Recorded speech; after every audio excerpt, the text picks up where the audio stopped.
¿No sabéis que los injustos no heredarán el reino de Dios? No se engañen, ni los inmorales, ni los idólatras, ni los adúlteros, ni los que se entregan a prácticas homosexuales, ni los ladrones, ni los codiciosos, ni los borrachos, ni los calumniadores, ni los tramposos heredarán el reino de Dios. 1 Corintios 6, 9, 10. Hoy abordaremos un tema delicado y serio, los pecados sexuales graves según la Biblia. Si usted se encuentra en alguna de esas situaciones, sepa que hay esperanza y sanidad en Jesucristo. Estos asuntos son frecuentemente discutidos e incluso normalizados por la sociedad contemporánea, pero la visión bíblica considera estos comportamientos como desviaciones que nos alejan de Dios y de su propósito para nuestras vidas. La Biblia habla claramente sobre la sexualidad humana. Dios creó el sexo como una bendición dentro del matrimonio, pero hay límites bien definidos en las Escrituras. Transgredir estos límites nos pone en el camino del pecado sexual, trayendo consecuencias severas. Pecado número 1. Homosexualidad. Como seguidores de Cristo, debemos tratar esta cuestión con seriedad. Nuestra fe se basa en la verdad de la palabra de Dios, que no permite relativizaciones con respecto al pecado. En Levítico 18:22 encontramos una declaración explícita contra la práctica homosexual en el Antiguo Testamento. No te acostarás con un hombre como si fuera mujer. Es una abominación. En Levítico 20:13, esta ley es reafirmada. Si un hombre se acuesta con otro hombre como si fuera mujer, ambos han cometido abominación. Seguramente serán asesinados. Su sangre caerá sobre ellos. En el Nuevo Testamento, Pablo aborda las consecuencias de la idolatría en Romanos 1:26-27, mostrando cómo conduce a prácticas sexuales contrarias a la naturaleza. Independientemente de los contextos culturales y temporales, la cuestión de la homosexualidad se presenta sistemáticamente como contraria al plan divino para las relaciones humanas. Sin embargo, el mensaje de arrepentimiento y transformación está disponible para todos. En 1 Corintios 6:11, Pablo habla de la redención disponible para aquellos que se vuelven a Cristo, independientemente de su pasado. Como iglesia, debemos ofrecer amor, orientación y apoyo a aquellos que buscan superar sus pecados y vivir de acuerdo con los mandamientos de Dios. El segundo punto a tratar es la sensualidad y el exhibicionismo. Este tema, frecuentemente tratado de forma superficial, tiene profundas implicaciones espirituales y morales según las Escrituras. La Biblia nos enseña que nuestros cuerpos son templos del Espíritu Santo. En 1 Corintios 6, 18, 20, Pablo nos exhorta directamente: huid de la inmoralidad sexual.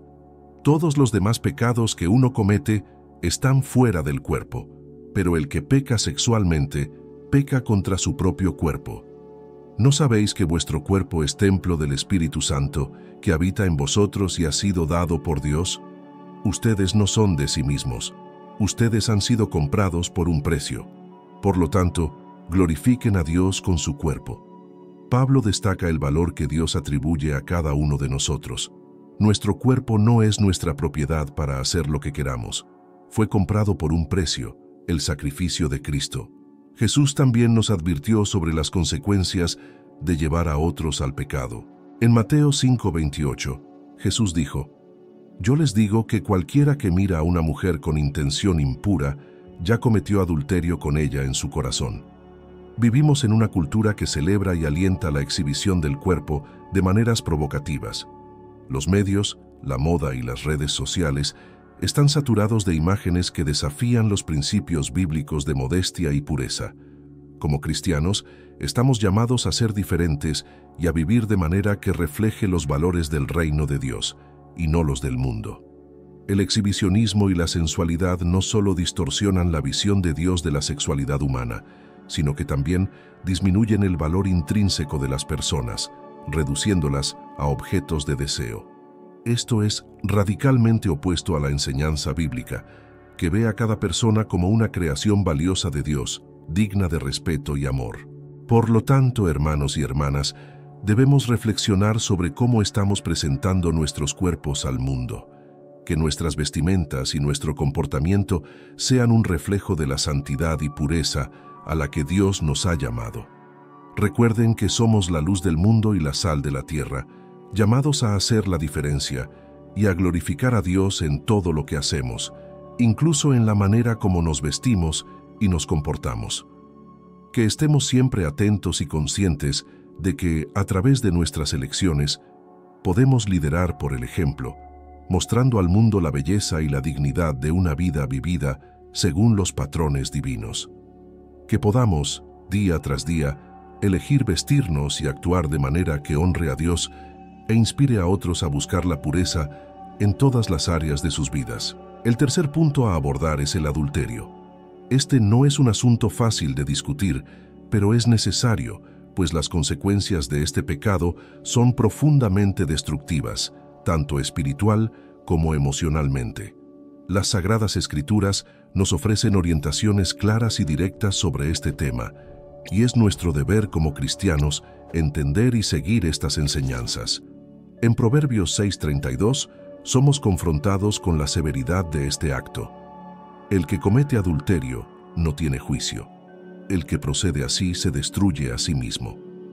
Estas palabras son una advertencia sobre las devastadoras consecuencias del adulterio. Este pecado no solo rompe la confianza, sino que desintegra el tejido de nuestras relaciones más sagradas, el matrimonio.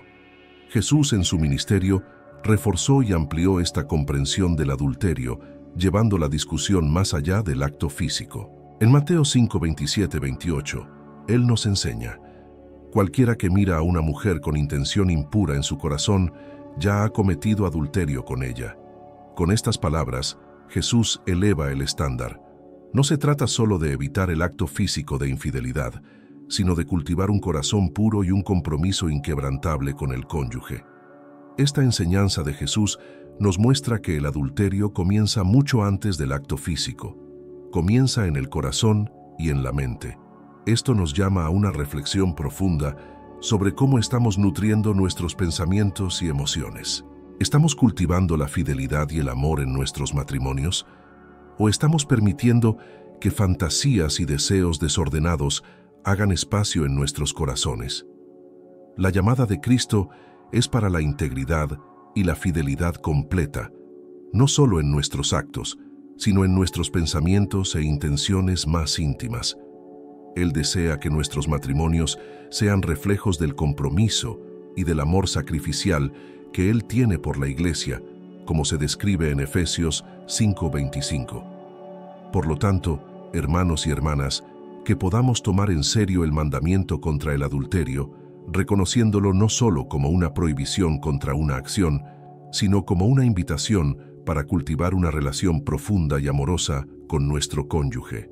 Que nuestras familias sean lugares de seguridad, amor y fidelidad, donde cada miembro sienta el reflejo del amor de Cristo.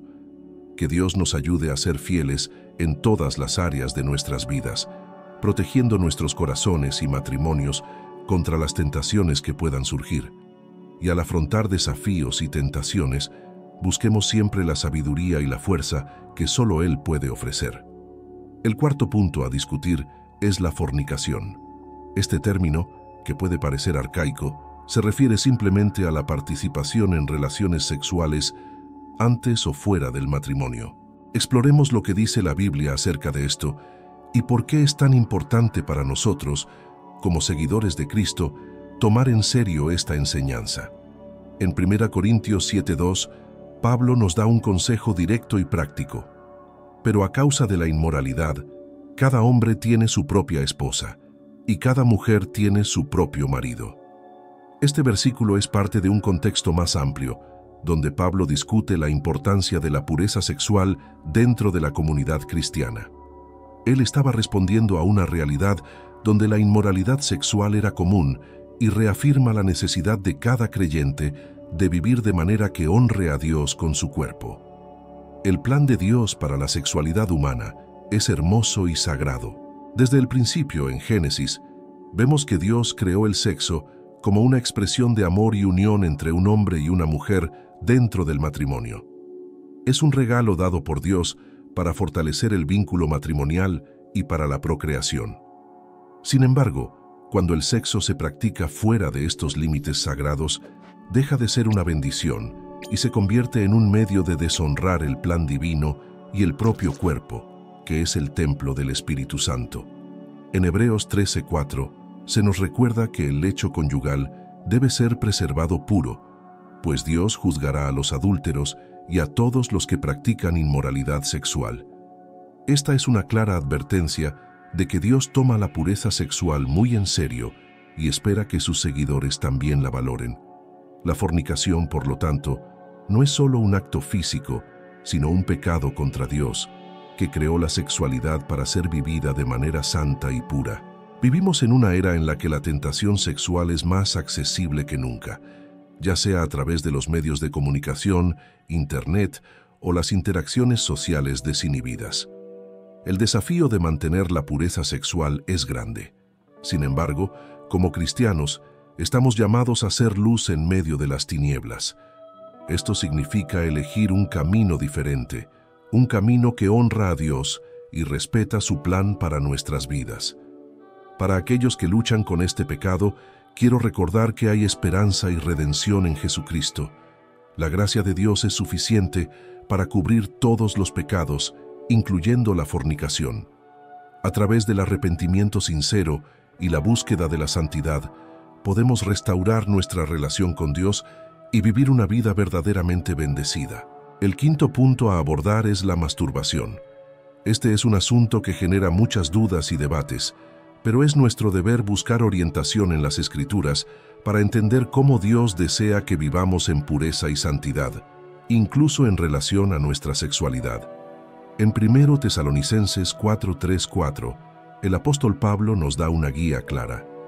Porque esta es la voluntad de Dios, vuestra santificación, que os abstengáis de la inmoralidad sexual.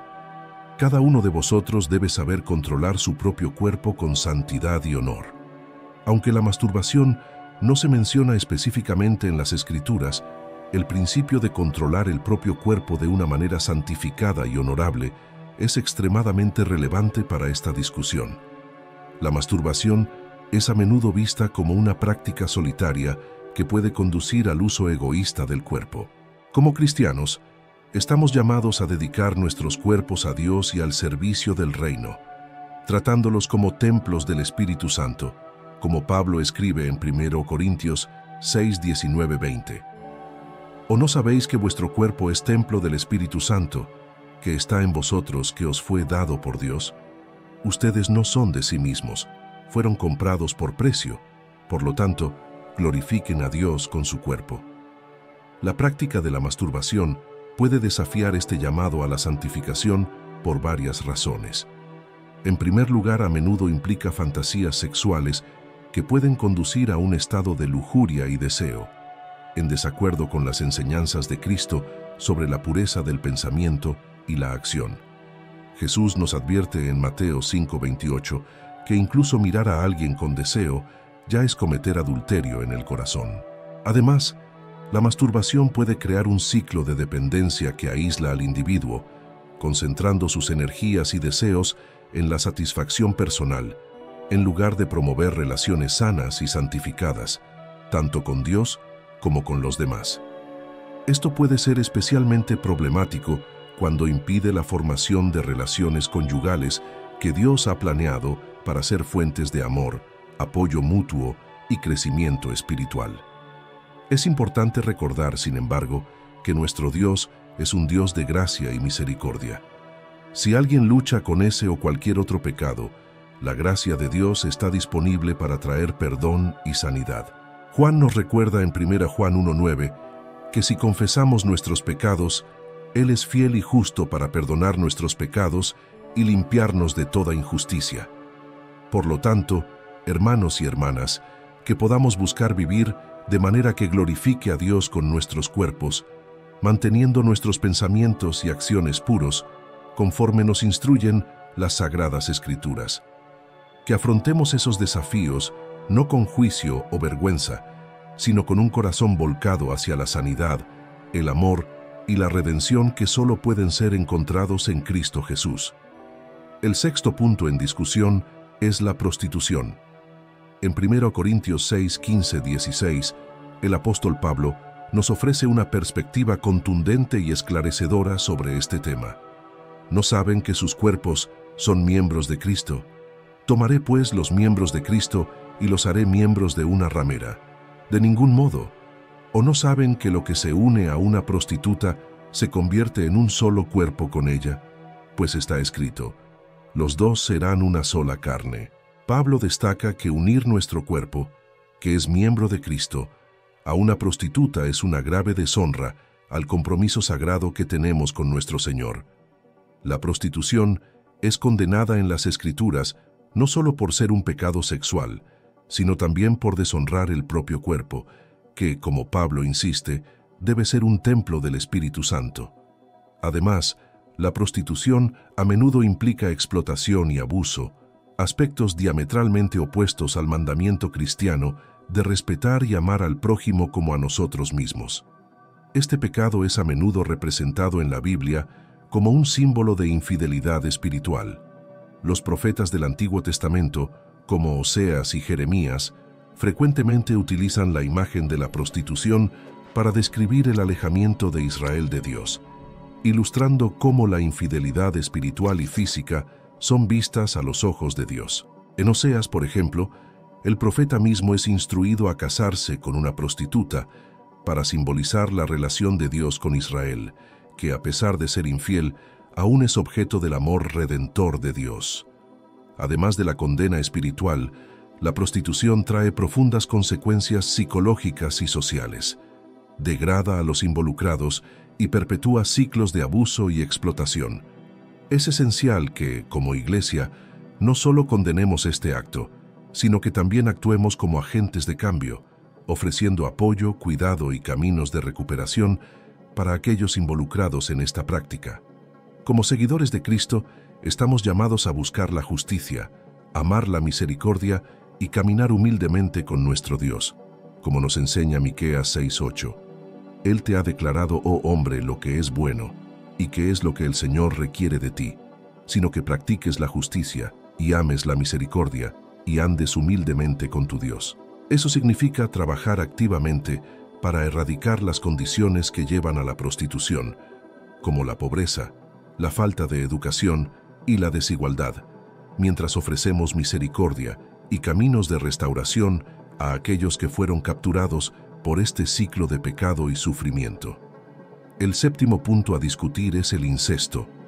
Hermanos y hermanas, hoy nos encontramos con un tema extremadamente serio y delicado: el incesto.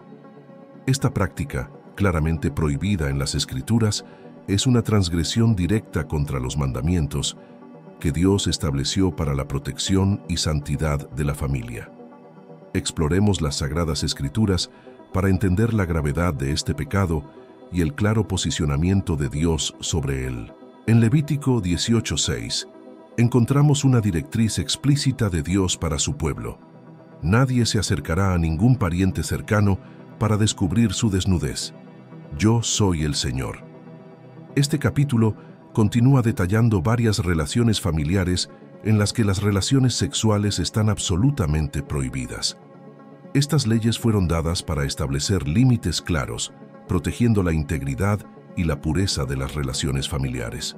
La prohibición del incesto no es meramente una norma social o cultural, tiene profundas raíces en principios éticos y espirituales. Dios creó la familia como la primera institución social, destinada a ser un refugio de seguridad, amor y formación moral.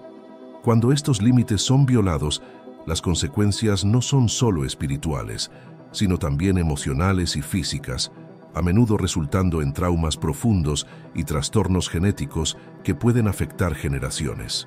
Además, el incesto a menudo se asocia con el abuso de poder y la violación de la confianza, elementos que socavan los cimientos sobre los que se construyen las relaciones familiares saludables.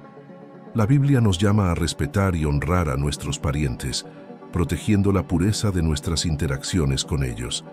Este pecado es tan grave a los ojos de Dios que, además de las leyes en Levítico, encontramos diversas otras referencias bíblicas que condenan la práctica, demostrando las severas consecuencias sociales y espirituales que ésta acarrea. Por ejemplo, las historias de Amnón y Tamar y las de David y sus hijas ilustran las dolorosas realidades y el caos que el incesto puede causar en las familias. Como seguidores de Cristo, estamos llamados a vivir vidas de santidad, respetando los planes divinos para todas nuestras relaciones.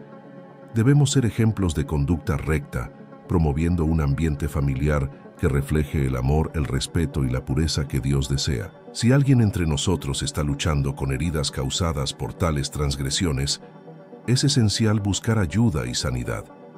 La Iglesia debe ser un espacio seguro donde el perdón y la restauración son posibles a través del poder curativo de Cristo.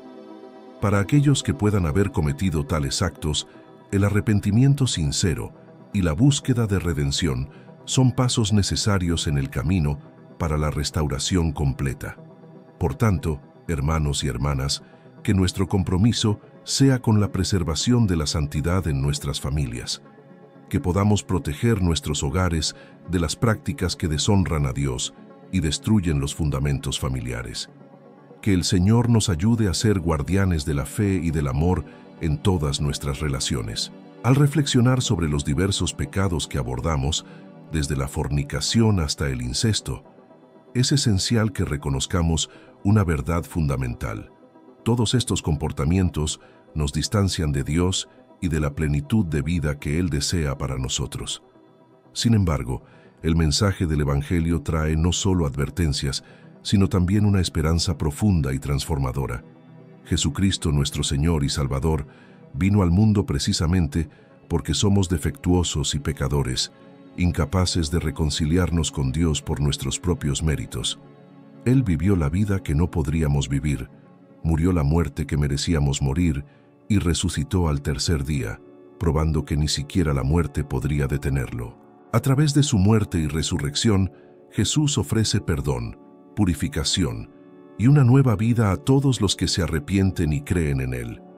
El llamado al arrepentimiento es una invitación a abandonar los caminos que nos alejan de Dios y a abrazar una vida de santidad.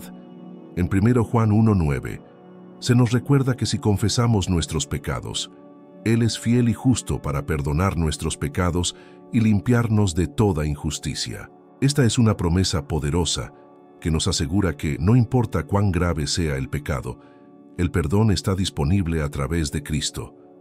Vivir una vida en Cristo no solo significa evitar el pecado, sino también buscar activamente una vida que refleje su amor, su gracia y su verdad. En Romanos 12:1-2, Pablo nos exhorta: «Os ruego, hermanos, por la compasión de Dios, que presentéis vuestros cuerpos como sacrificio vivo, santo y agradable a Dios, que es vuestro culto racional. Y no os conforméis con este mundo, sino transformaos por la renovación de vuestro entendimiento, para que experimentéis cuál sea la buena, agradable y perfecta voluntad de Dios». Este es el núcleo de nuestra fe. No estamos llamados a conformarnos con los patrones de este mundo, sino a ser transformados por la renovación de nuestra mente. Esto significa aprender a pensar, actuar y vivir de maneras que glorifiquen a Dios y reflejen el carácter de Cristo. Con la ayuda del Espíritu Santo, el apoyo de nuestra comunidad de fe y un compromiso con la palabra de Dios, podemos crecer en santidad y testimoniar el poder transformador del Evangelio en nuestras vidas. Por lo tanto, hermanos y hermanas, os animo a cada uno de vosotros a buscar esa transformación. Dejen atrás las antiguas prácticas que deshonran a Dios y abracen la nueva vida que Él ofrece. Juntos, como cuerpo de Cristo, podemos apoyarnos unos a otros en esta jornada, celebrando cada victoria sobre el pecado y cada momento de crecimiento en la gracia. Este acercamiento al pecado y a la redención es fundamental para el mensaje cristiano e impregna diversas áreas en las que estamos llamados a vivir según los patrones divinos. Como comunidad de fe, debemos estar siempre dispuestos a apoyar a aquellos que buscan regresar a Dios, proporcionando un ambiente acogedor y recursos para el crecimiento espiritual. Sin embargo, es importante recordar que la jornada espiritual es personal y única para cada individuo. Animamos a cada persona a buscar relaciones auténticas con otros creyentes, participar en estudios bíblicos y participar en prácticas espirituales que fortalezcan su fe y comprensión de las Escrituras. La Iglesia debe ser un faro de esperanza y luz, no solo en palabras, sino en acciones. Debemos ser activos en nuestra comunidad, demostrando amor y compasión, y extendiendo la mano a los necesitados. Nuestra fe debe ser evidente a través de nuestros actos de bondad y nuestro compromiso con la justicia social. En Mateo 25, 34, 40, Jesús nos llama a ver a Él en los más vulnerables entre nosotros. Entonces dirá el Rey a los de su derecha: «Venid, benditos de mi Padre, heredad el reino que os está preparado desde la fundación del mundo. Porque tuve hambre, y me disteis de comer, tuve sed y me disteis de beber. Estaba en la cárcel y me visitasteis». Entonces los justos dirán: «Señor, ¿cuándo te vimos hambriento, y te alimentamos, o sediento, y te dimos de beber? ¿Cuándo te vimos como extranjero, y te acogimos, o desnudo, y te vestimos? ¿Cuándo te vimos enfermo, o en la cárcel, y fuimos a visitarte?» Y el Rey les responderá diciendo: «De cierto os digo, que siempre que hicisteis esto a uno de estos mis pequeños hermanos, a mí lo hicisteis». Este es un poderoso llamado a vivir, no solo transformados internamente por la fe, sino también a expresar esa fe de manera concreta y tangible en el mundo que nos rodea. La verdadera fe se manifiesta en acciones que reflejan el amor y la misericordia de Cristo. Concluimos, hermanos y hermanas, con el recordatorio de que estamos todos en una jornada continua de crecimiento y descubrimiento. Que cada uno de nosotros se esfuerce por vivir según los elevados llamados de nuestra fe, buscando siempre acercarnos más a Dios y ser instrumentos de su paz y gracia en el mundo.